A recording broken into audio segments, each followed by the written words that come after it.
पिछले कुछ वीडियोस में हमने आपके साथ डिस्कस किया था चाइना का पॉलिटिकल सिस्टम और चाइना की इकोनॉमी और चाइना का इकोनॉमिक पोटेंशियल। अब हम आपके साथ कुछ सीरीज और वीडियोस शेयर करेंगे जिसमें हम आपके साथ डिस्कस करेंगे, आपको बताएंगे कि जो मेजर चैलेंजेस या प्रॉब्लम्स जो चाइना इस वक्त फेस कर रहा है वो क्या है। तो आज की वीडियो में हम चाइना के जो डेमोग्राफिक चैलेंजेस हैं, यानी कि वो चैलेंजेस जिनका ताल्लुक डायरेक्टली चाइना की आबादी के साथ है, उसके बारे में आपको बताएंगे।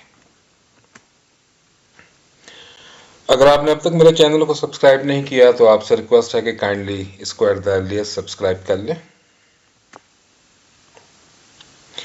जो पहला चाइना का चैलेंज है डेमोग्राफिक्स में, वो है डीपॉपुलेशन या आबादी में कमी। 1979 में चाइना ने वन चाइल्ड पॉलिसी इंट्रोड्यूस करवाई थी, जिसका मकसद ये था कि चाइना की जो तेजी से बढ़ती हुई आबादी है उसको कंट्रोल किया जाए। ये पॉलिसी काफ़ी हद तक कामयाब हुई, लेकिन अब इसके कुछ नेगेटिव कॉन्सिक्वेंसेस जो हैं वो भी सामने आना शुरू हो गए हैं। आप स्क्रीन पे देख सकते हैं कि 2021 में चाइना की जो आबादी थी वो 1.412 बिलियन तक पहुंच गई, लेकिन अगले 2 सालों में चाइना की आबादी में कमी हुई है और 2023 में चाइना की जगह इंडिया दुनिया का सबसे ज़्यादा जो पॉपुलेटेड या आबादी वाला कंट्री है वो बन गया। अब इसमें आप देख सकते हैं स्क्रीन पे कि चाइना की जो पॉपुलेशन ग्रोथ है वो मुख्तलिफ डेकेड्स में वो क्या रही, और आप ये देख सकते हैं कि ग्रेजुअली जो है जो पॉपुलेशन ग्रोथ रेट है वो कम हुआ है। अब क्या वजह है कि चाइना की पॉपुलेशन जो है वो डिक्लाइन कर रही है? तो इसकी 2 बड़ी वजह है। एक तो यह है कि चाइना में जो एवरेज लाइफ एक्सपेक्टेंसी है वो 1950 में सिर्फ 40 ईयर्स थी, लेकिन 2023 में ये 78 ईयर्स से भी क्रॉस कर गई, यानी कि तकरीबन डबल हो गई। इसी तरह जो बर्थ रेट है चाइना का वो 2012 में 14.6 था और 2023 में तकरीबन आधा होके 6.8 तक रह गया है। अब सवाल ये पैदा होता है कि चाइना डीपॉपुलेशन क्यों फेस कर रहा है? तो इसका सिंपल आंसर ये है कि डीपॉपुलेशन जो है वो प्राइस है या कीमत है डेवलपमेंट की। ये सिर्फ चाइना में भी नहीं बल्कि बाकी कंट्रीज़ में भी, ख़ास तौर पे जापान और साउथ कोरिया, उनमें भी ये डीपॉपुलेशन की या आबादी में कमी का मसाइल हो रहे हैं। तो क्या वजह है कि जब डेवलपमेंट होती है तो उसकी वजह से पॉपुलेशन ग्रोथ पहले कम होती है और फिर पॉपुलेशन डिक्लाइन होना शुरू हो जाता है। तो उसके मुख्तलिफ वजूहात हैं। पहली वजह तो ये है कि जब किसी सोसाइटी में डेवलपमेंट होते हैं तो लोग बहुत ज़्यादा प्रैग्मेटिक बन जाते हैं। वो जो भी फैसले करते हैं वो बड़े सोच समझ के करते हैं, उसके फ़ायदे और नुकसानात देख के जज्बात में आके कोई फैसला नहीं करते। दूसरा यह है कि कैरियर डेवलपमेंट जो है वो मेन प्रायोरिटी बन जाती है मर्दों के भी और औरतों की भी, और इसी वजह से लोग जो हैं शादी देर से करते हैं क्योंकि सेटल होने में काफ़ी टाइम लगता है, और बच्चे जो हैं वो समझ आ जाता है कि वो एक बर्डन है। इस वजह से या तो बच्चे पैदा ही नहीं करते या एक या उससे ज़्यादा बच्चे पैदा नहीं करते। तो ये सब चीज़ें चाइना में भी हो रही हैं। अब हम देखेंगे कि चाइनीज़ गवर्नमेंट जो है इस प्रॉब्लम को जो फेस कर रही है डीपॉपुलेशन की, उस सिलसिले में गवर्नमेंट क्या कर रही है। तो 2015 में चाइना ने अपनी जो वन चाइल्ड पॉलिसी थी उसको चेंज करके 2 चाइल्ड पॉलिसी में तब्दील कर दिया, यानी कि फैमिली जो है अब वो 2 बच्चे भी पैदा कर सकते थे।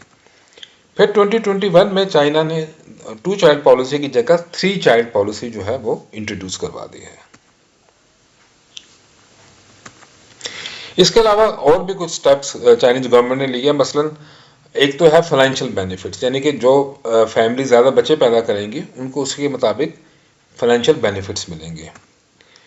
मर्दों के लिए और औरतों के लिए, दोनों के लिए पेड लीव जो है गवर्नमेंट ने अनाउंस की है अगर बच्चा पैदा करने से पहले। इसके अलावा गवर्नमेंट जो है वो मॉरल इंड्यूसमेंट या अखलाकी तरगीब भी दे रही है फैमिलीज़ को कि आप ज़्यादा से ज़्यादा अपनी बच्चे पैदा करें। चाइना जो है, जैसे जापान है और साउथ कोरिया है, चाइना भी इस बात का इनकार नहीं है कि चाइना इमिग्रेशन को इनकरेज करेगा। उसकी वजह यह है कि जो ईस्ट एशियन कल्चर है वो बहुत एक्सक्लूसिव कल्चर है और वहाँ फॉरेनर को बहुत जल्द या बड़ी मुश्किल से वहाँ पे एक्सेप्ट किया जाता है। तो चाइना भी इमिग्रेशन जो है, जैसे यूएसए ने इनकरेज की थी, चाइना उस तरह इनकरेज नहीं करेगा। दूसरी जो चाइना की डेमोग्राफिक प्रॉब्लम है वो है एजिंग सोसाइटी, एक उम्र रसीदा माशरा। इस में स्क्रीन पे आप देख सकते हैं कि 1982 में जो बूढ़े लोग थे यानी कि 65 एंड अबव, उनका चाइनीज़ पॉपुलेशन में शेयर जो था 4.9% था, जो 2022 में आके 14.2 हो गया। और प्रोजेक्शन ये है कि बाय 2050 चाइना की जो 25% ऑफ पॉपुलेशन है वो बूढ़े लोगों के ऊपर होगी। इसी तरह जो आप देख सकते हैं कि जो चाइना की वर्किंग एज पॉपुलेशन है, उसकी भी अगर आप देख लें, उनका पॉपुलेशन में जो शेयर था वो 2002 में 70% था, फिर 2022 में और कम होकर 63 हो गया। और अब प्रोजेक्शन ये है कि बाय 2050 जो वर्किंग एज पॉपुलेशन है उसका शेयर चाइनीज़ पॉपुलेशन में सिर्फ 50% रह जाएगा, यानी कि चाइना की आधी आबादी जो है वो सिर्फ काम करने के काबिल होगी। इसके क्या इफेक्ट्स हो रहे हैं एजिंग पॉपुलेशन के? एक तो ये है कि एल्डरली डिपेंडेंसी रेशियो जो है वो चाइना में वो इंक्रीज हो रही है, जैसे आप स्लाइड में देख सकते हैं। वर्क फोर्स, जैसे हमने आपको बताया, उसका साइज जो है वो कम हो रहा है। सोशल सिक्योरिटी स्पेंडिंग, खासतौर पर जो पेंशन्स हैं उसमें इजाफा हो रहा है, और जो हेल्थ केयर स्पेंडिंग है उसमें भी इजाफा हो रहा है।